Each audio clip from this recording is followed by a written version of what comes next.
ভেঙে বিশেষ করে স্কুল কলেজের মাসুম বাচ্চারা নিজেদের জীবন দিয়ে রক্ত ঝরিয়ে আমাদের কাছকে মুক্ত করেছে, গোটা জাতিকে মুক্ত করেছে।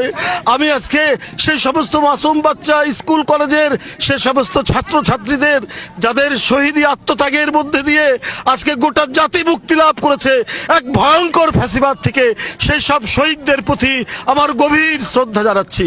আমি শ্রদ্ধা জানাচ্ছি যারা পঙ্গুত্ব বরণ করেছে, যাদের চোখ চলে গেছে, যাদের পা চলে গেছে, আমি তাদের প্রতিও শ্রদ্ধা জ্ঞাপন করছি। আর পাশাপাশি আমি এটুকু বলতে চাই, সারা বাংলাদেশের আজকে গণতন্ত্রের যে বিজয় হয়েছে, এইটা আমাদেরকে, এই উল্লাসকে আমাদেরকে সংহত করতে হবে। 16টি বছর ধরে বিএনপিকে নিশ্চিহ্ন করতে চেয়েছে হাসিনা, আর জনাব তারেক রহমান কি বিচক্ষণতার সঙ্গে বিএনপিকে রক্ষা করেছে। শুধু রক্ষা করেছে এটা বললে ভুল হবে। কার্যকর আন্দোলন গড়ে তোলার জন্য যা যা করার দরকার, এই আন্দোলনের একমাত্র মাস্টার মাইন্ড হচ্ছে জনাব তারেক রহমান। এটা